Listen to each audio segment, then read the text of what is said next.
Hello, and welcome to another Cyber Threat Alliance webinar. My name is Neil Jenkins, and I'm the Chief Analytic Officer at CTA. We're a nonprofit organization that brings cybersecurity companies together to share information and collaborate on the latest cybersecurity threats. Joining me today from CTA member NETSCOUT is Richard Hummel. Richard is the Senior Manager for Threat Intelligence for NETSCOUT's ACERT research team. So Richard, why don't you tell us a little bit about yourself, what you do, and NETSCOUT in general? Well, thanks, Neil. Thanks for having me on here. It's always a pleasure to be with CTA. We definitely value our partnership with CTA. So it's useful to us because it allows us to see what's happening at the broader threat landscape. And here at NETSCOUT, we primarily focus on the DDoS side of things. What are adversaries doing? How are they changing? How are they innovating? My team in particular focuses on the threat intelligence aspects of this. And so even as much as today, we're going to dig into DDoS attack vectors, what they are, break down a couple of those, new vectors, methodologies. We focus on the adversaries behind those, how they're doing what they do, how do they reverse engineer a particular protocol to amplify traffic, and try to get that information out to the public, out to our customers. Ultimately, that leads to operationalization of mitigation. And we want to protect any of our customers, non-customers, really the rest of the world against these kinds of attacks. Great. Thanks, Richard. So today, as Richard mentioned, we're going to be talking about findings from NETSCOUT's recent DDoS Threat Intelligence Report from the first half of 2022. And we're going to be talking a lot today about DDoS attack vectors and how you can protect yourself. We'll also be talking about NETSCOUT's new periodic table of attack vectors. And as a recovering chemist, I personally love it when anything can be put into a periodic table. So that's going to be fun to see and talk about. The full report that we're talking about today is available at NETSCOUT's website at netscout.com/threat report. In that report, you'll find regional highlights, sections on war, religion, and politics, how those drive DDoS attacks, botnets, and the DDoS attacks we're talking about today on methods and vectors. And just a quick plug that Richard and CTA's president, CEO, Michael Daniel, did a webinar a couple of weeks back on the geopolitical side of DDoS attacks. That's now available on CTA's YouTube channel. So if you go to YouTube, search Cyber Threat Alliance, you can find that as well. Definitely recommend you checking that out. For today's webinar, if you have any questions, please feel free to enter them in the chat in the Q&A window, and we'll do our best to get to them during the discussion. So with that, I'm going to turn it over to Richard to get us started. Okay. All right. Let's get this screen share going, and then we'll go in presentation mode and make sure you guys see the right view. And we'll go from there. This deck is like 50 slides long, so no, I'm kidding. We're only going to go through about 5 of them here. All right, so we're going to talk a little bit about specifically attack vectors, what they are, motivations behind them. But before we do, I'm going to cover this nifty little periodic table here that Neil was just talking about. I personally love this, and Neil, you're not alone. Everybody I talked to said this is probably their favorite part of the threat report. We've been doing this now for almost 2 years now, and we've added quite a bit of tiles to it since then as more and more vectors continue to be discovered. So now this entire periodic table is fully interactive. You can see on the left-hand side there, if you tilt your head or tilt your computer, whatever you want to tilt, you can read that URL, go to it, and look at the table. So what you'll find is when you click on one of these, you're going to get a blown up version of it. You're going to have a description, and that description does have a scroll bar, so you can see exactly how adversaries are abusing it, specifically what that protocol is being abused to launch or amplify traffic. In the upper right-hand corner, you're going to have the amplification factor. And let's see if it's on here. So there's a new vector.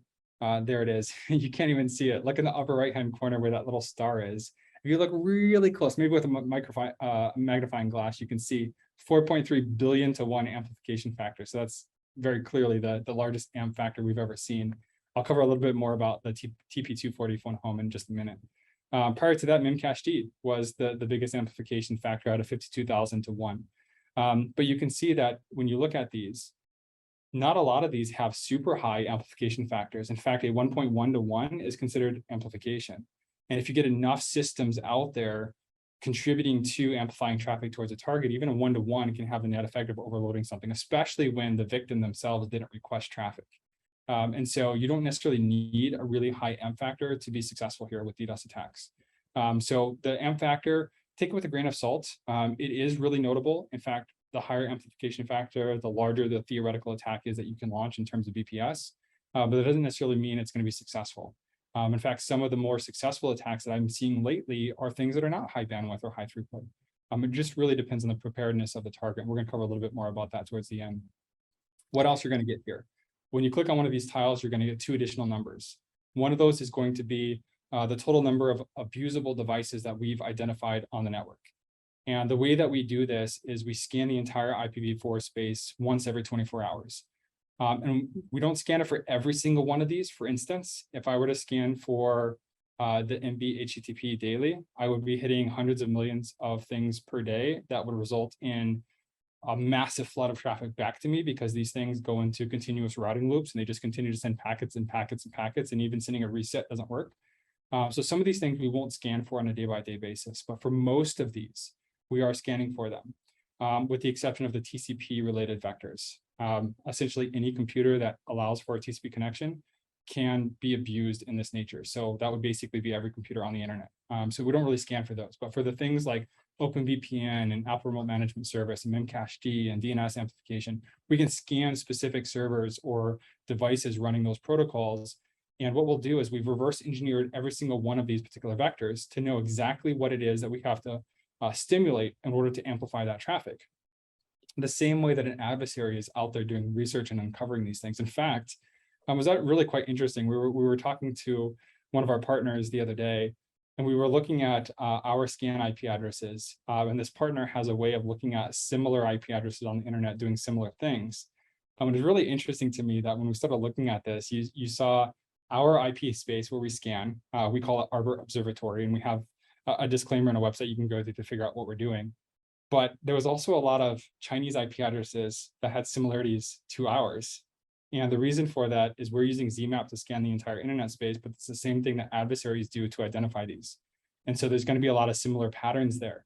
And so what we're trying to do is get in the mind of the adversary to figure out how are they scanning for these, how are they uncovering them, and then abusing them or adding them to lists. So that's that one number. The second number is going to be the total number of attacks we've seen where that vector was present. Now, that doesn't mean it's a single vector attack. It could be that it's a attack that has 20 different vectors being one of these particular services or protocols.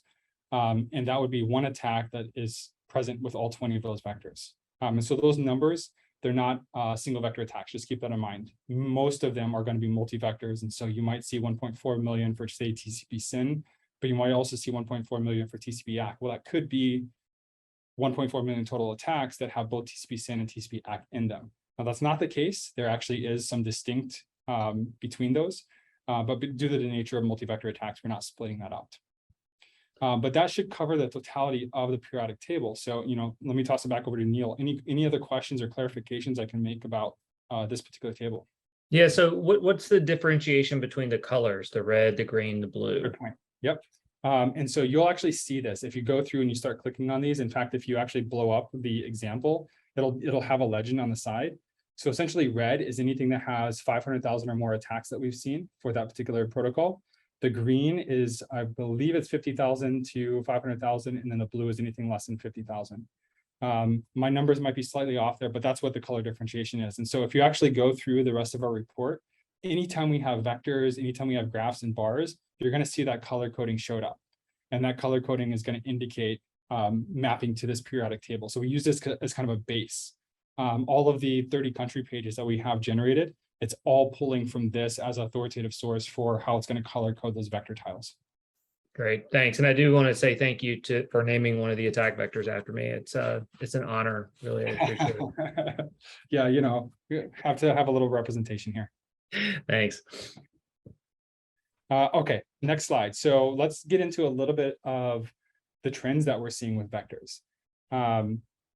This trend, what we're seeing right here, is probably the single most important trend that we've seen for the past year and a half in the DDoS space. So it's really important that I underscore how serious of a problem this is. TCP ACK and TCP SYN, you can see they are dominant by a very large margin now. DNS amplification prior to the first part of 2021 was by and far above and beyond anything else. And so you can see how those tables have flipped, and DNS amplification continues to drop. I guarantee you by the time we have this report next time, it's going to be below TCP reset because that trend is going up and to the right for TCP. And why that is important is that TCP attacks are harder to mitigate. They take up more resources, and they're often getting around first layers of security.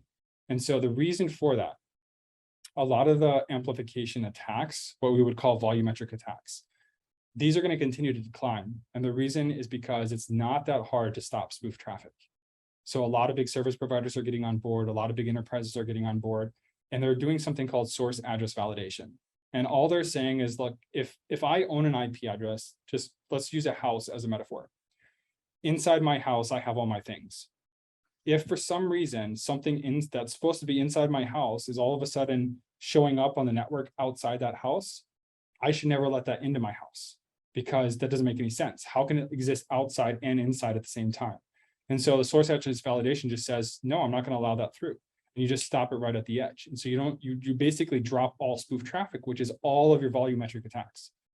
So that's a key reason why we're seeing DNS amplification decrease. But why are we seeing TCP increase? Because it is actually increasing as opposed to remaining flat while the rest of them decrease. That's because adversaries are quickly realizing, like, these are getting through layers of security. One, it gets around the spoofing, the no spoofing, right? Source address validation doesn't help when you have an attack that's direct from a particular computer and it's not spoofed. So already you get around that. The second part of this is that a TCP connection looks like a valid user connection. Any website that I go to, Facebook, Twitter, I mean, you name it, I'm going to go to all these sites. It's going to establish a secure connection using TCP protocols. And so already you're going to have that TCP send, SYN, ACK. And so you have that three-way handshake, and it's establishing that communications. And therein is our third problem. The resources used to answer a TCP connection are 3x that of something for volumetric. Because with volumetric, it's a spray and pray. You're just blasting out UDP packets. You don't care about the response. You don't even care if it responds at all. You're just going to flood the network. But with TCP, you're actually establishing that two-way communications. So you're talking about more resources being exhausted here. This is part of the reason why firewalls aren't a good solution for a lot of DDoS. Now, there are some next-gen firewalls that can handle DDoS up to a certain point. But when you start talking about these really fast throughput attacks coming from some of these recent botnets, firewalls are not sufficient to handle this. In fact, just last week, I was talking to one of our sales engineers working with a customer in the education space. And one of the things that they told us, which is really quite intriguing and eye-opening to me, is they put our solution at the edge because what they were finding is that their firewall kept tripping. And every single week, they would have their firewall go down for a number of hours or potentially days. So they bought a backup firewall. And for a longest time, they kept flipping between those. They would always have to flip between them like every other week. They put one of our solutions at the edge to be able to stop some of this DDoS attacks and the TCP send things. And it's not all DDoS. It could be brute forcing, it could be exploitation, right? Any number of kind of TCP inbounds.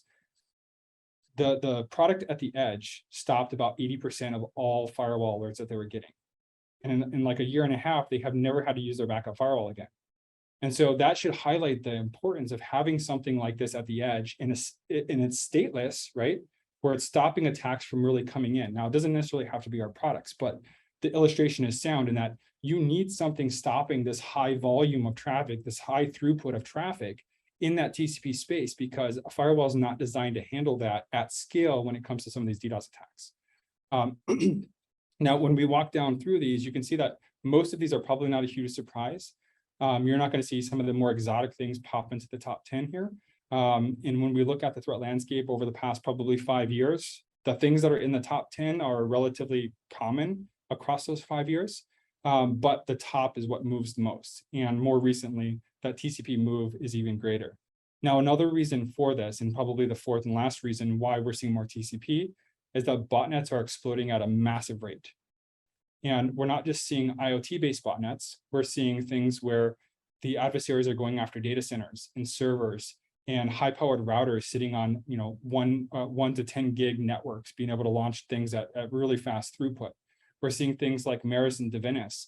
Maris, where they can do HTTP pipelining, and you have DNS, and then you have Gitmirai, and then you have Killnet, and you have all these guys now starting to use SOCKS 5 proxies and launch all these really fast throughput attacks.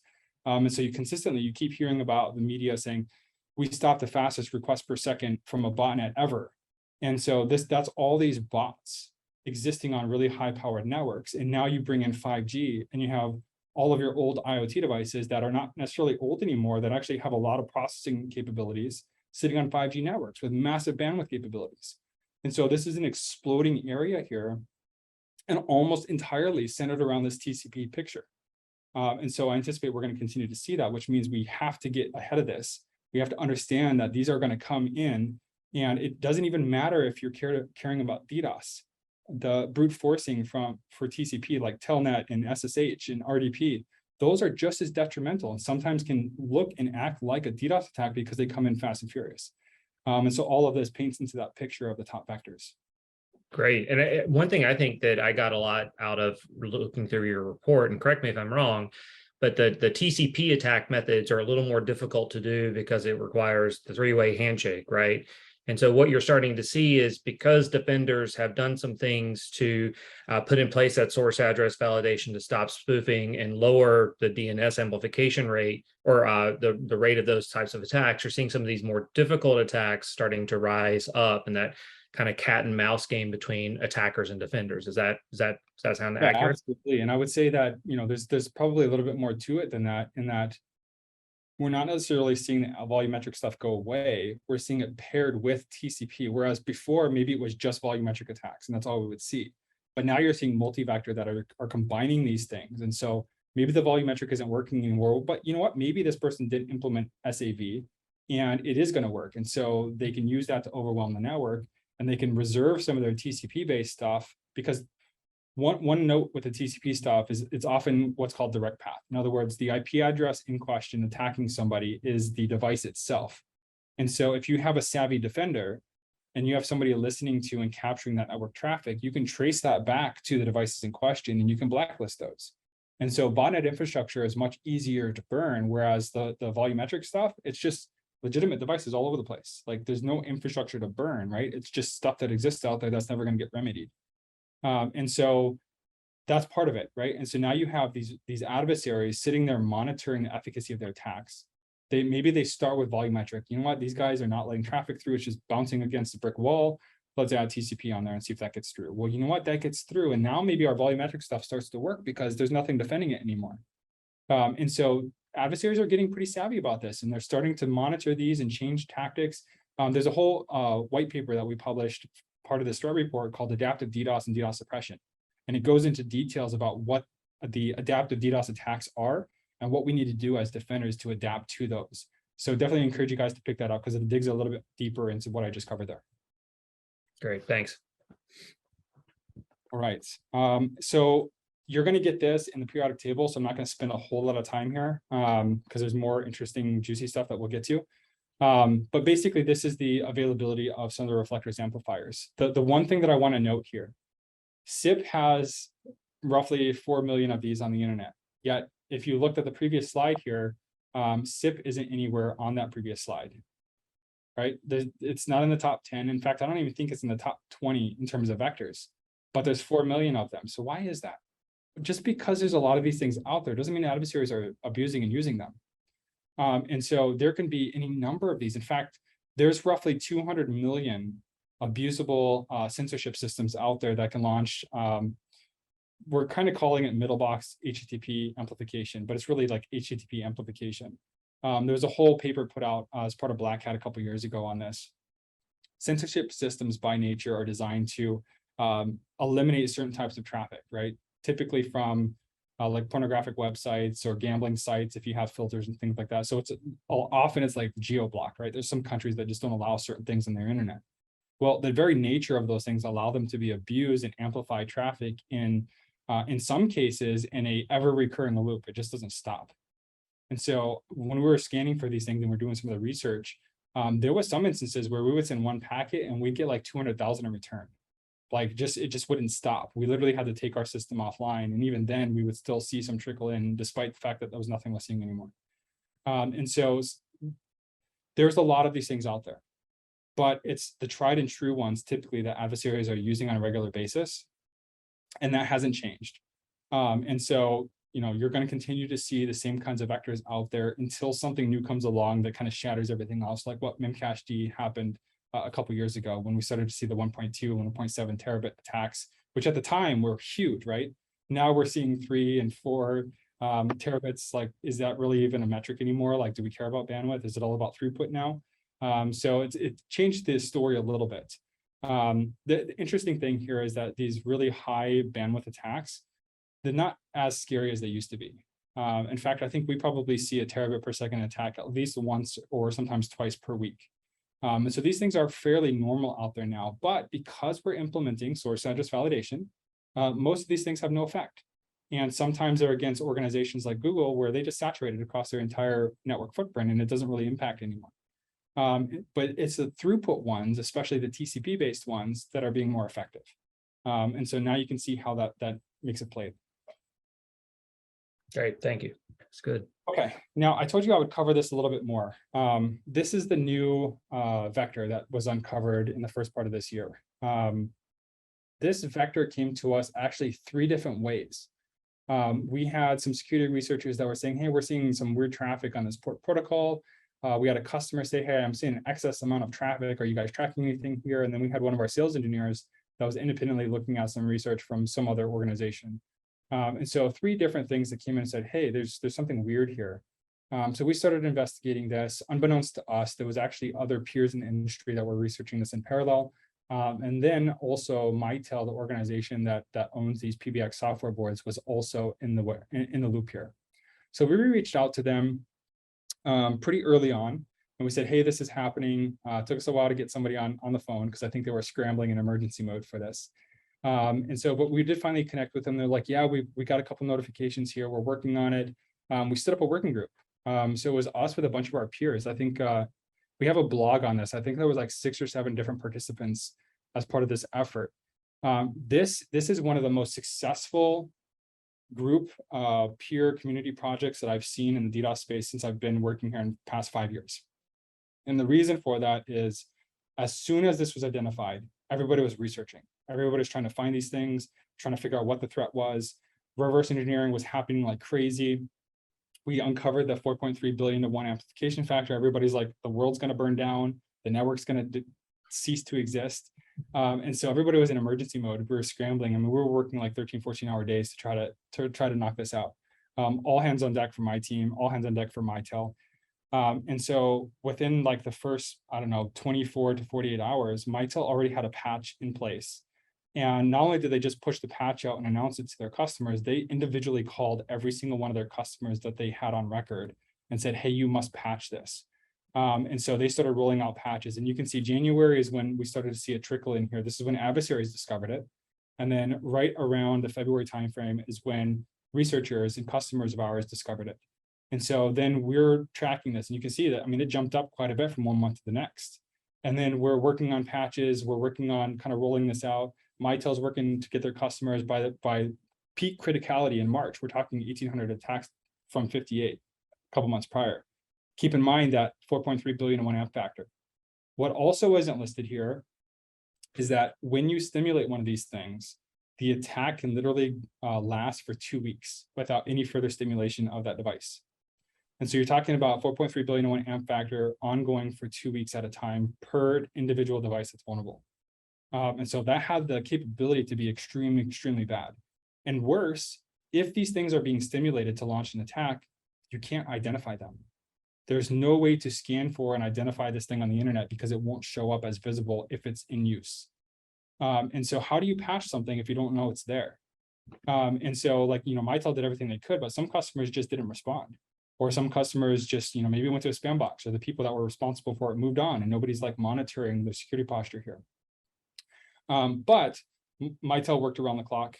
We got it out there. We put out mitigation recommendations. All of our peers put out mitigation recommendations. We did a joint public blog. And then boom, April, we're down to 600 attacks, May 466. And then June, it's almost a non-issue anymore. And it's only decreased since then. And so this has been a huge success story, and really the community coming together, pooling all of our resources, not caring who gets paid for what, but caring about securing the entire world from a potentially very egregious DDoS attack vector.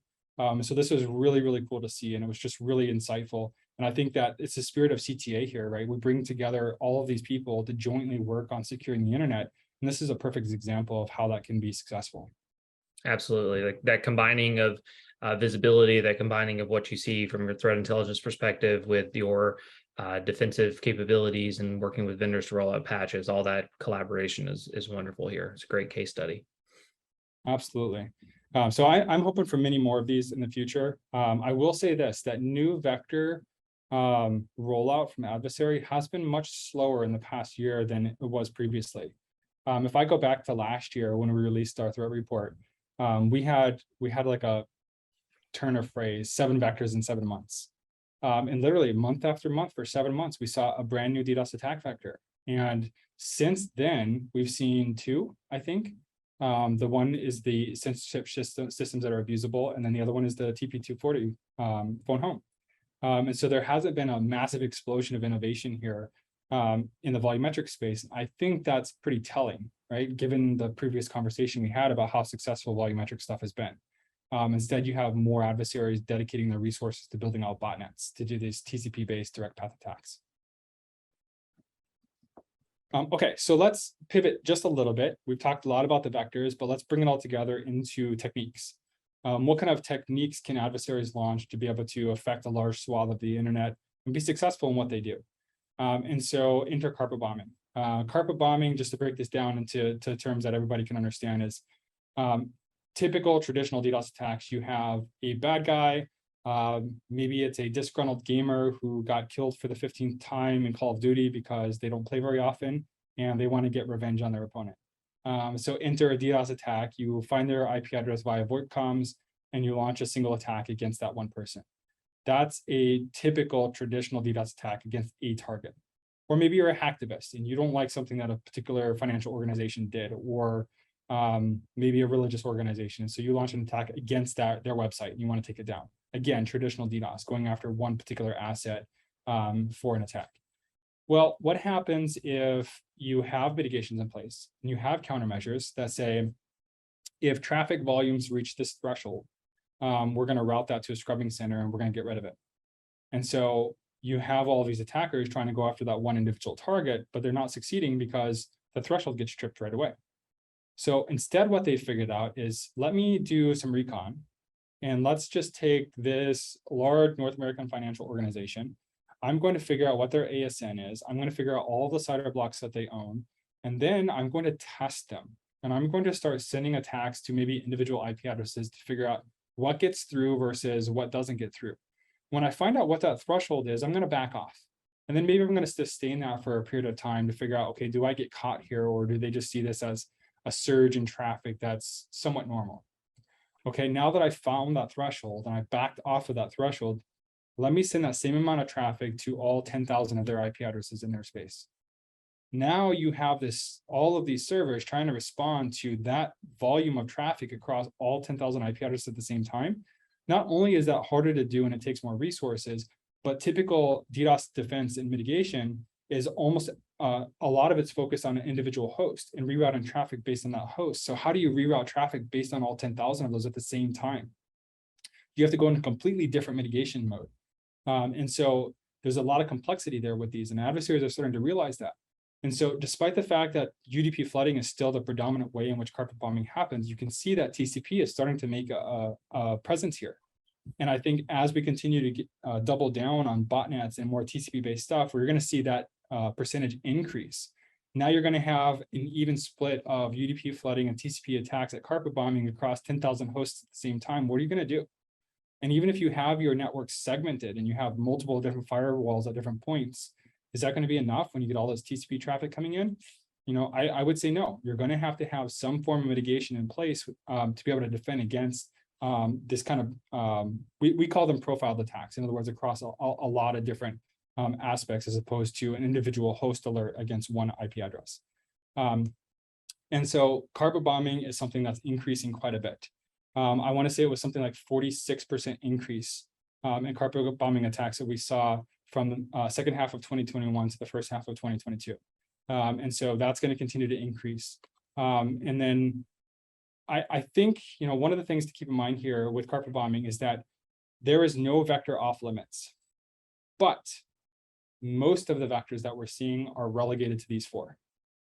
So I say 23% all other vectors, but that also includes vector nomenclature and terminology from our customers, which often repeats some of the ones up top. And so it doesn't mean that 23% is a bunch of different vectors that we identify in the periodic table. It could be that a customer has UDP flooding, but they call it something different, right? And so that's part of the vectors there. And so don't take that 23% for granted. Really, those top 4 that you see there are the primary vectors that we're seeing in carpet bombing, and I anticipate that that's going to expand over time. Great, thanks. Okay, so the next technique or methodology that I'm going to cover is DNS water torture.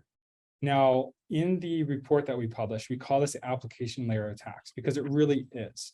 And so to break this down, what is DNS water torture? So let's just take netscout.com as an example.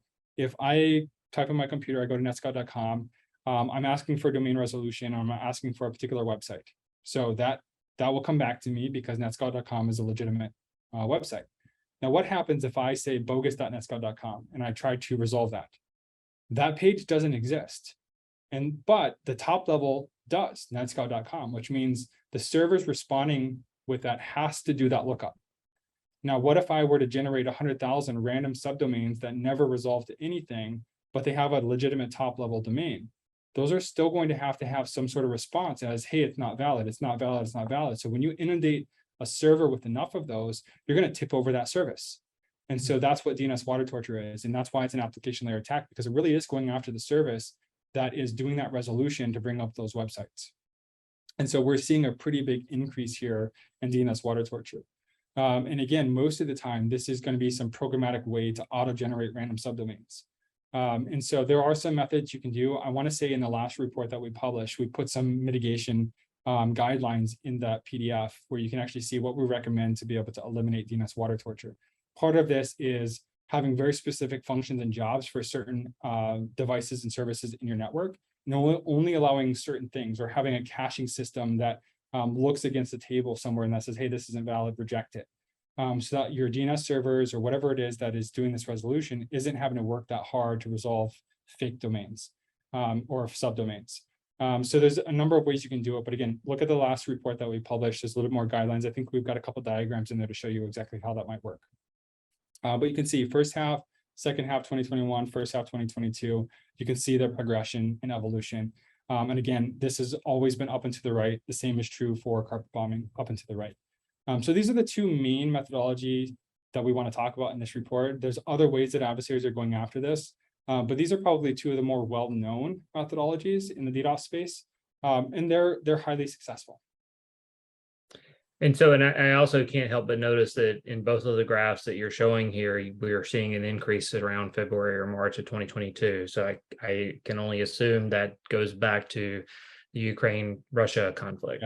Yeah, you're absolutely right. And a lot of this has to do with the Russia-Ukraine conflict. And, without getting into too much detail, obviously, Neil mentioned the webinar we did 2 weeks ago with Mike Daniels. And I mean, I definitely encourage you guys to look at that. I think the most exciting part of this report and all of the podcasts and webinars that I've done is talking about how geopolitics influences the cyberspace, because it's really, really intriguing. And it's to see it laid out there and just plain graphs, and to look at timelines based on real world events and see that correlation. It is very eye-opening. But yeah, there's a lot of uptick there, which is, also another kind of interesting tell here. Typically in February to June timeframe, those are our lowest months in DDoS attack. It's usually around the holidays where we start to see an uptick all the way through January. But in this case, we saw a slight increase in total amount of attacks, and almost exclusively could pinpoint the conflict over in Russia, Ukraine as a reason for that increase, including methodologies here. Great. And I think that also ties back into some of the discussion that's in the report about the role of threat intelligence in the DDoS space, right? Like paying attention to what's happening globally, paying attention to what threat actors are doing, and malicious activity that can be happening. You can get ahead of trying to protect yourself against some DDoS attacks if you're prepared if you're thinking about what the future may look like in terms of a conflict like Ukraine, Russia, where groups are going to come out and start trying to take down websites of the opposition parties and that kind of thing, right? Yeah, and take note of it, because just because you're not in the direct path of what you would construe a neighboring country or the country in question does not mean you won't be impacted. We've seen a number of things like US satellite communications being impacted because they're offering services to Ukrainians. We've seen Ireland get pummeled because they're offloading some of the infrastructure that used to be in Ukraine. So just because you are not necessarily part of the war or even neighboring country does not mean you won't get attacked. And so that's, I mean, if we wanted to talk about another methodology, adversaries don't care where you are, they care about where your assets resolve to. And they're going to go after the organizations in question, not necessarily the geographical footprint that they exist in. Exactly. It's kind of one of another side effects of the cloud, right? Like we want folks to go to the cloud. It's more secure, it's more efficient, that kind of thing. But maybe cloud has a different geopolitical impact than we originally thought. But anyway, that is great. And like I said earlier, definitely recommend, if you are interested in more of that kind of flavor of conversation, check out the other video that Richard did with Michael on our YouTube channel. But that's all we have time for today. Thanks for joining us for another Cyber Threat Alliance webinar. We'd like to thank Richard and NETSCOUT again for participating. It was a great conversation. Be sure to head over to netscout.com/threat report to take a look at the report. You can download PDF versions. You can click around on the periodic table and take a look at some of those attack vectors. If you're interested in membership in the Cyber Threat Alliance, please go to our website at cyberthreatalliance.org to learn more about us, and you can click contact to reach out to our membership team. So with that, once again, thanks, Richard. Thanks to everybody for participating and watching today. We appreciate your time. So thanks and stay safe. Take care. Thanks all.